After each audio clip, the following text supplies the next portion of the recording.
Olá, queridas irmãs, queridos irmãos. Começamos mais um programa, O Espírito da Letra, analisando a obra de André Luiz Espírito, através da mediunidade de Francisco Cândido Xavier. Estamos estudando o 10º livro, Evolução em Dois Mundos. Semana passada, nós vimos a primeira parte do capítulo 7º.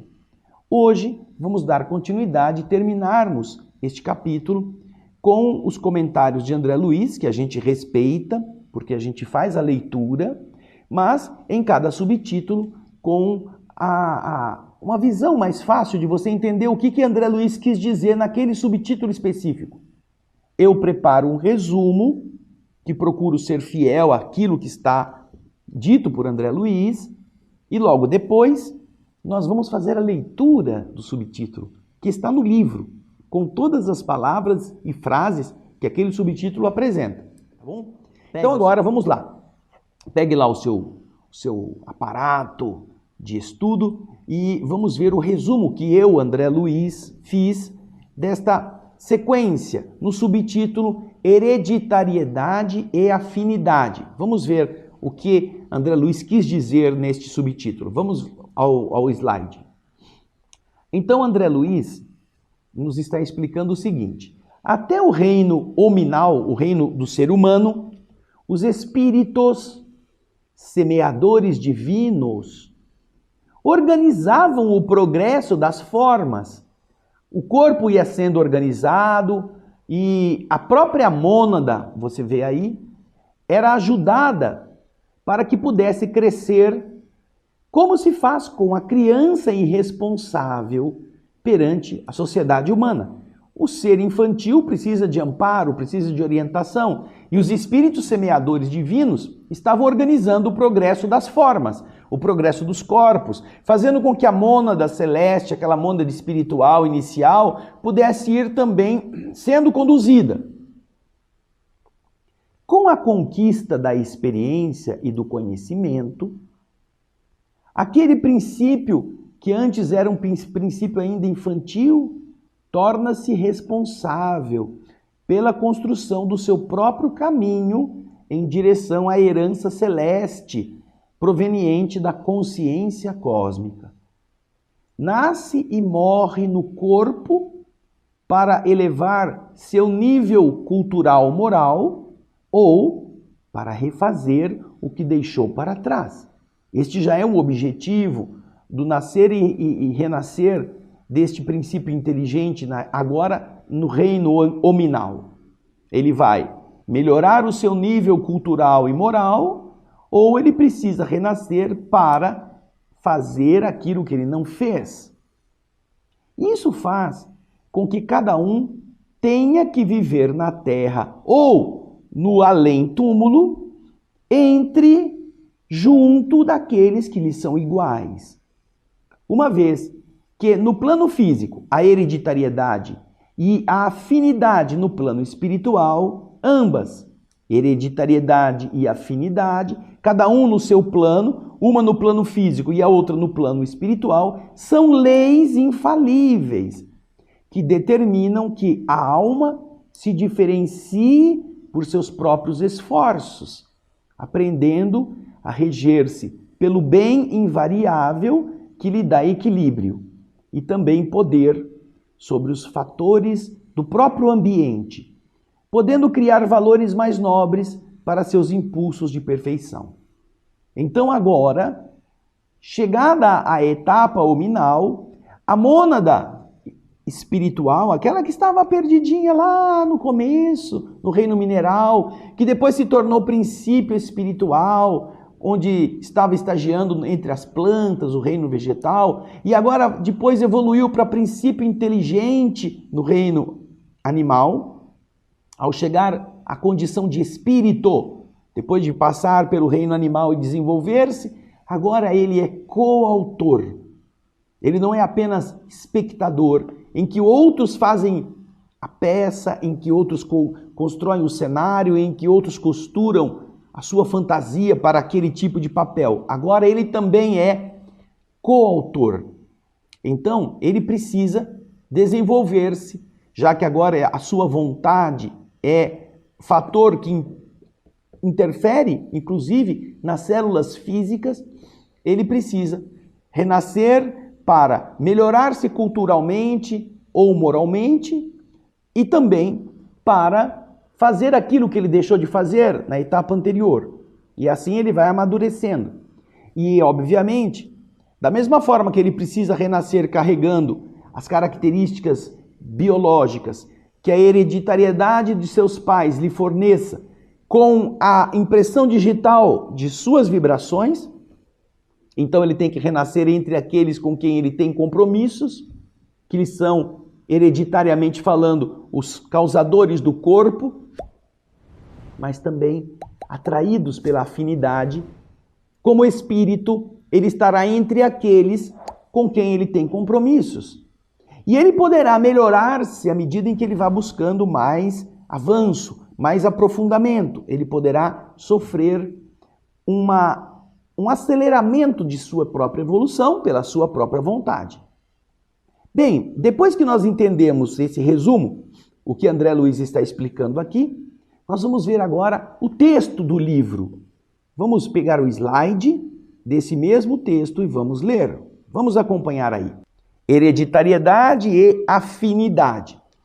Nas épocas remotas, os semeadores divinos guiavam a elaboração das formas, traçando diretrizes, metas ao mundo da célula, em favor do princípio inteligente, então conduzido diante da sociedade espiritual, como a criança irresponsável também precisa ser conduzida diante da sociedade humana. Porém, à medida que se lhe eleva o conhecimento, passa a responsabilizar-se por si mesmo, pavimentando, colocando um pavimento, aplainando o caminho que o investirá, que vai fazer com que ele possa tomar posse da herança celeste no colo da consciência cósmica. Com alicerces na hereditariedade, com a base da hereditariedade, ele vem ao corpo físico, ele toma a forma física e se livra dela, morre, nasce e morre, para retomá-la em uma nova reencarnação, capaz de elevar-lhe o nível cultural ou moral, ou então para refazer as tarefas que deixou viciadas ou esquecidas na retaguarda. Precisa refazer o que foi mal feito. Porém, ligado inevitavelmente a esses princípios de sequência, porque ele herda dele mesmo, ele é forçado a renascer na Terra ou a viver além da morte, com algumas raras exceções, a conviver com aqueles seus próprios semelhantes.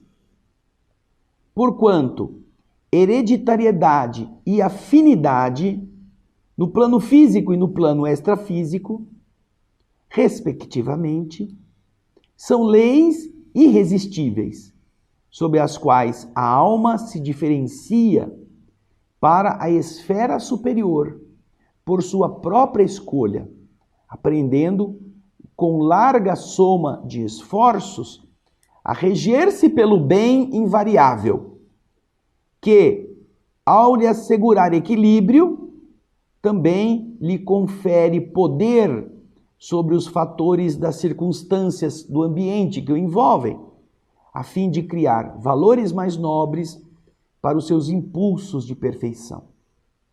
Então, a hereditariedade e a afinidade funcionam como caminhos que o próprio indivíduo agora tem que enfrentar, como condutas, como escolhas que ele mesmo fez. E ele precisará administrar isto.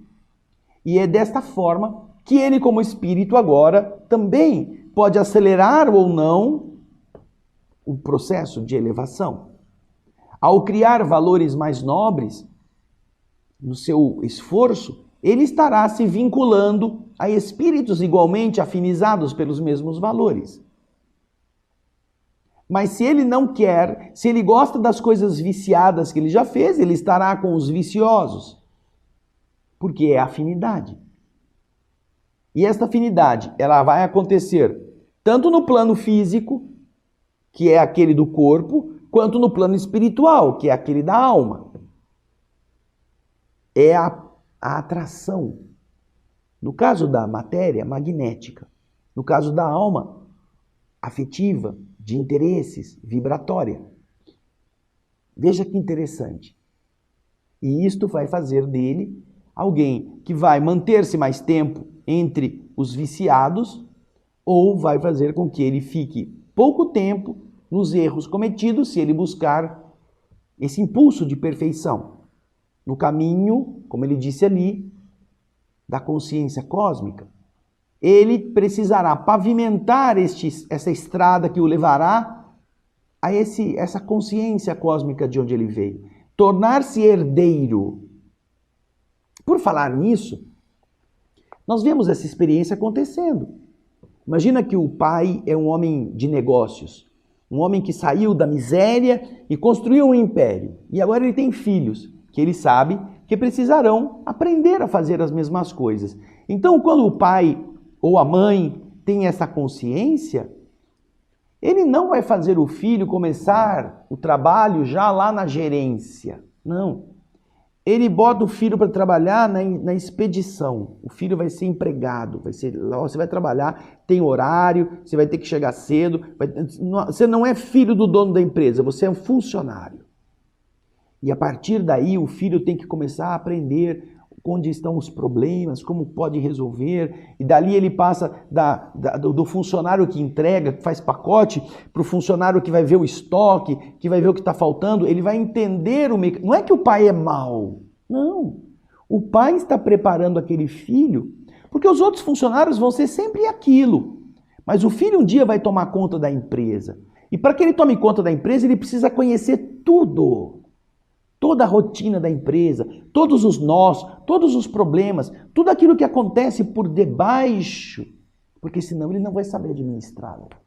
Então, o pai que é sábio, a mãe que é sábia, colocam os seus filhos não como assessor da gerência, diretor disso, daquilo. O indivíduo não sabe nem onde ele compra o parafuso, nem do que é feito o aço. Ele já é o diretor. Ele não vai saber dirigir nada. Ele vai precisar de um funcionário velho, antigo, para dar a ele informação. Quando ele poderá justamente se tornar um funcionário antigo e sábio, se ele vem do começo. É isso que os espíritos estão explicando. Então, o filho precisa se modelar. É claro que ele não vai ficar 30 anos para chegar a ser gerente. Mas ele estagiando 1 ano no pacote, mais 1 ano no estoque, mais 1 ano no processo de supervisão dos outros funcionários, para entender se está faltando material de limpeza, se está faltando a ferramenta para o jardineiro. Ele vai ver como é complexo todo esse processo, até que ele fique, depois de 4, 5 anos, preparado para ser gerente da seção. Ele estará se modelando para um dia assumir a direção da empresa, com conhecimento. Então, para estar na posse dessa herança divina, o ser inteligente tem que passar por todo esse aperfeiçoamento. E é isso que André Luiz está nos contando nesse trecho. Agora nós vamos para o outro subtítulo, Geometria Transcendente. Vamos chegar na geometria, que ele começou a falar lá no primeiro subtítulo, lembra? Veja aí o resumo que eu, André, fiz a respeito deste subitem, geometria transcendente. Ao atingir a idade da razão, o espírito, estamos falando então de espírito, porque ele já tem o princípio inteligente desenvolvido para o raciocínio no reino animal, e ele pôde ser então inserido na condição de ser humano, e aí com o espírito, com o raciocínio completo, né? Ao atingir a idade da razão, o espírito passa a poder interferir. Dentro, é óbvio, dentro de certos limites, ele pode interferir na lei de hereditariedade, de acordo com seu mérito. Para isso, pode contar com a ajuda dos espíritos organizadores do progresso, para influir sobre os cromossomas no útero, a fim de construir um corpo mais adequado aos fins de cooperação com a evolução pessoal e coletiva, uma vez que no útero a troca dos cromossomos está governada pelo magnetismo ordinário ou extraordinário. Assim, usando a mente, pode alterar a constituição dos genes nos cromossomos que irão traçar tanto as linhas e figuras dos corpos mais simples da evolução, quanto os desenhos complexos do corpo humano, segundo as leis de causa e efeito. Olha que interessante isto. O ser que atingiu a condição de espírito pode inclusive interferir na hereditariedade. Você que está participando desse estudo já deve ter visto, lá no terceiro livro que nós fizemos, o livro Missionários da Luz, uma referência sobre isto. O capítulo 12º do livro vai falar sobre o pavilhão do desenho. Nesse pavilhão do desenho, engenheiros cromossômicos vão preparar o futuro corpo daquele que vai reencarnar. E, ao fazer isso, eles levam em consideração as necessidades, os compromissos, os equívocos, ou aquilo que o espírito reencarnante precisará encontrar no futuro corpo, para que o futuro corpo seja uma ferramenta boa para ele vencer seus problemas, suas debilidades. E lá no livro, André Luiz conta, ele está lá analisando o que está acontecendo naquele pavilhão do desenho. Nós vamos ter o projeto Imagem com várias imagens, com algumas imagens sobre este pavilhão, em que centenas de técnicos estão organizando os futuros corpos em cada caso de reencarnação. Vamos ver o caso de uma moça que apresenta o seu padrão futuro, o futuro corpo que ela está projetando. E o instrutor, que é responsável, diz: eu estou muito feliz que você tenha feito essas alterações que nós aconselhamos você, porque na sua última vida você sofreu grandes problemas em decorrência da vaidade.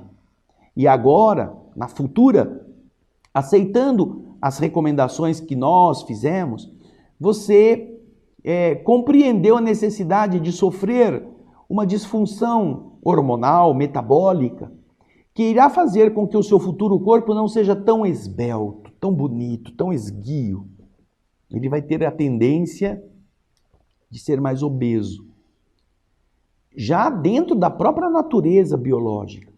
E com isto, você estará, vamos dizer assim, enfrentando esse momento difícil em que o seu centro emocional se viciou graças a uma beleza muito grande e levou você aos arrastamentos que a beleza, a vaidade, a aparência mais requisitada, acabou te prejudicando. Então ele mostra a moça, o espírito da moça olhando e o desenho na mão do técnico mostrando um corpinho um pouquinho mais redondo, um pouquinho mais gordo. E André Luiz está explicando isso por quê? Porque esses mapas cromossômicos, como diz agora o livro Evolução em Dois Mundos, eles vão servir para organizar o funcionamento e a modelagem das futuras células no corpo que vai ser formado. É como se em determinado momento, em determinado órgão, alguma combinação genética produzisse uma alteração de um determinado hormônio, de uma determinada ação biológica, e essa alteração processaria o restante das células dentro de um panorama que fosse mais adequado aos problemas que aquele espírito estaria tendo que enfrentar. E isso nós vimos no capítulo 12 do livro Missionários da Luz, como sendo algo que o próprio reencarnante aceitou e foi lá pedir uma forma que lhe seja mais adequada. Então estão aí problemas de malformação, de má formação biológica, estão problemas de desajustes estéticos, de alterações daquilo que era muito belo para alguma coisa que não é tão belo. Estão consequências de equívocos do passado com enfermidades que vão surgir por causa de defeitos em áreas específicas. E isso está acontecendo porque também o reencarnante, o Segismundo, no capítulo 13º, ele precisará sofrer no final da sua existência de uma doença cardíaca, que é justamente a doença que vai levá-lo depois de volta ao mundo espiritual pela morte física. Porque na sua vida anterior, ele, utilizando-se de uma arma, matou o seu oponente no amor de uma mulher. Eles estavam disputando o amor de uma mulher. Este oponente, que estava entre ele, Segismundo, e a mulher pretendida, foi assassinado com um tiro no peito. E agora, Segismundo, precisando resgatar este delito, vai trazer no seu centro cardíaco um defeito que é justamente decorrência da ação agressiva da vida passada. E isso estará plasmado através dessa organização energética que vai servir de modelo para o futuro corpo. E este modelo vai produzir no futuro, quando ele tiver seus 60, 70 anos, a deformidade que vai produzir, vai resgatar a consequência do ato praticado. É isso tudo que ele está falando. O ser inteligente começa agora a atuar também em seu favor ou em seu demérito, em seu prejuízo, na organização do futuro corpo. E aqui não estamos falando apenas de problemas de saúde, estamos falando de tendências boas para a construção daquilo que ele tem que fazer no futuro. Impulsos orgânicos que vão favorecer a seu desempenho na intelectualidade, na arte, na capacidade de percepção científica. Também todas estas são coisas que vão estar amparando o reencarnante, para que ele tenha a ferramenta adequada para cumprir a tarefa que ele precisa com aquele corpo. Então, às vezes, vem com o cérebro brilhante, com a sensibilidade aguçada, com a capacidade de percepção das coisas belas e a multiplicação disso em aquilo que a gente chama de talentos. Também são ações do espírito sobre a matéria com este projeto. Olha que interessante. O homem já pode então atuar, seja na preparação, seja na continuidade. E você vai ver também esse slide que eu citei do projeto Imagem, falando do pavilhão do desenho, mas vai ver uma outra coisa interessante, que é aquilo que André Luiz também relata, que quando chega o momento da fecundação, o espírito Alexandre, ele atua e faz com que um espermatozoide específico saia em liderança pela ação magnética que ele impulsiona. E esse espermatozoide vai ser o que vai penetrar o óvulo. Olha só que coisa bacana. Mas nós vamos continuar no resumo. Vamos lá? Aí vocês veem aquilo que eu estava me referindo agora.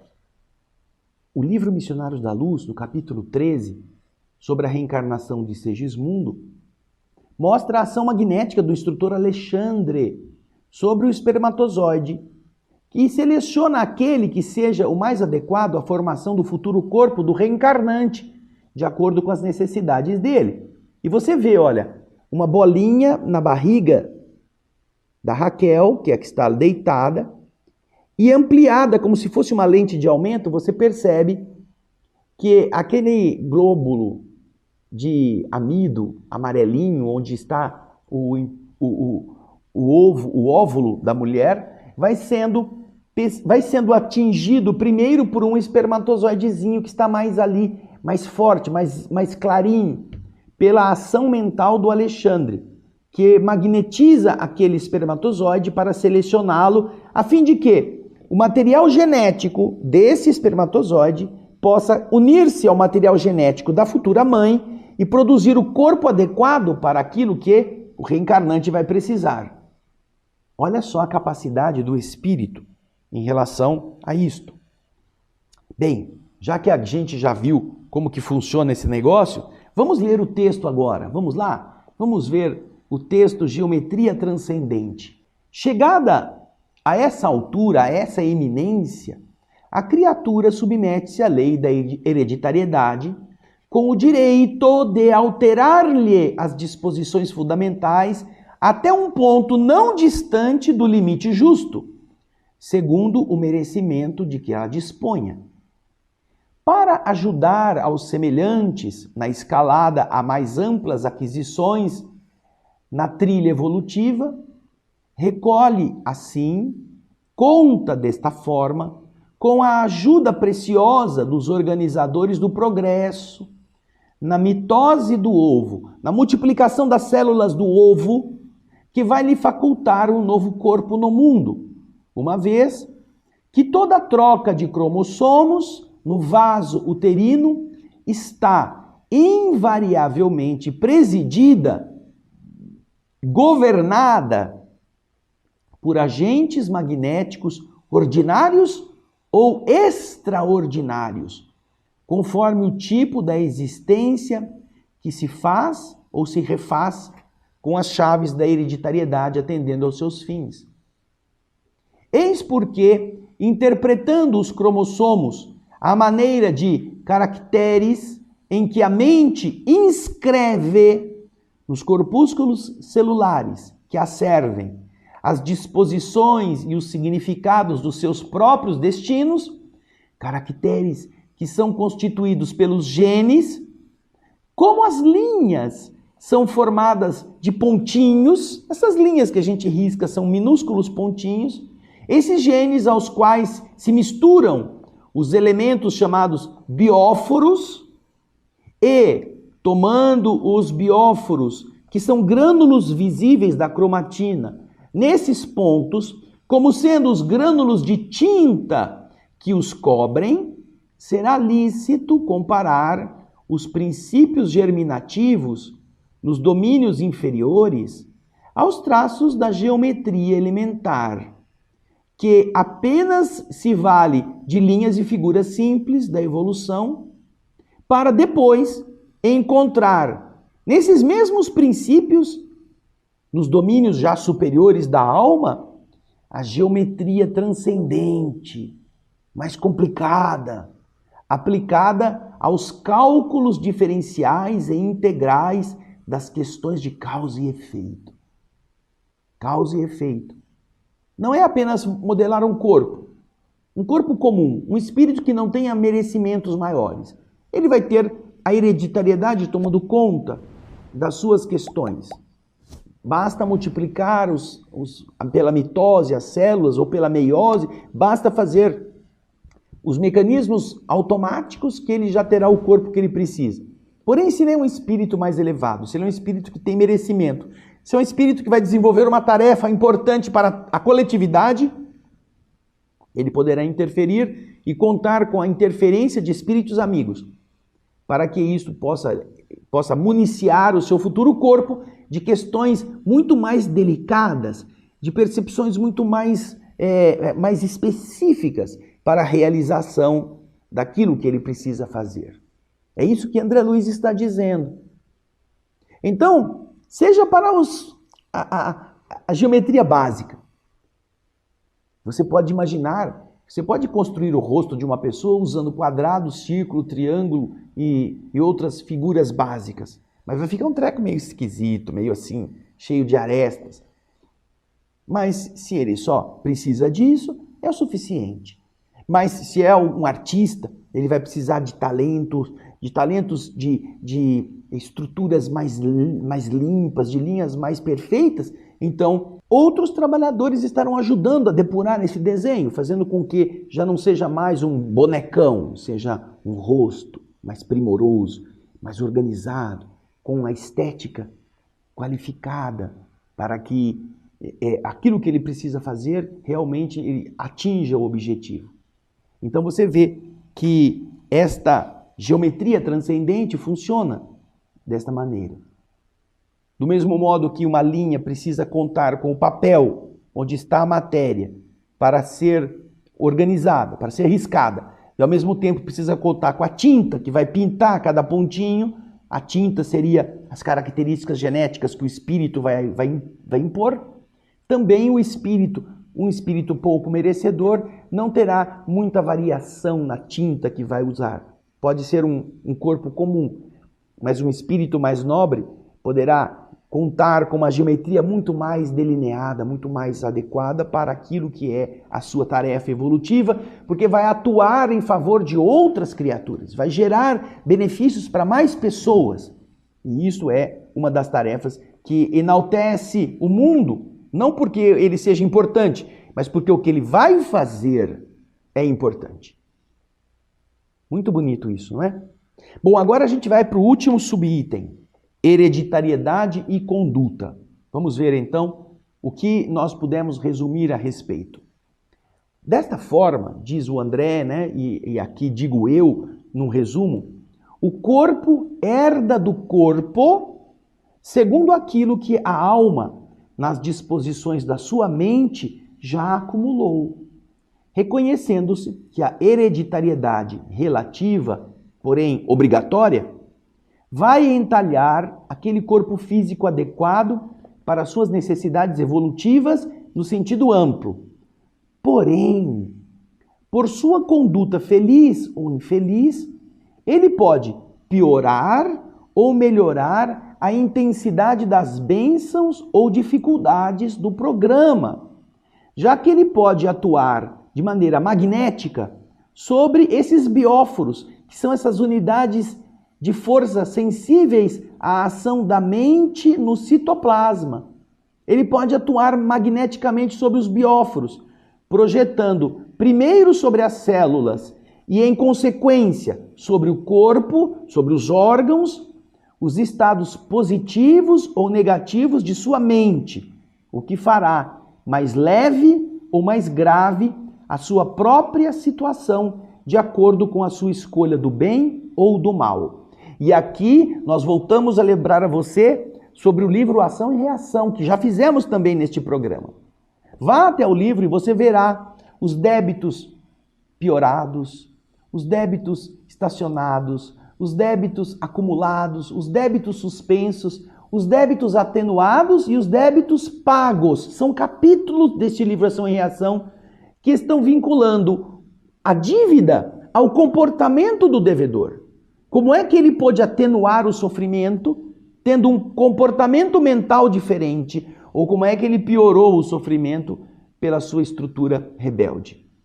Isso está lá no livro Ação e Reação. Vai lá no outro programa, O Espírito da Letra, e assista a isso, é muito interessante.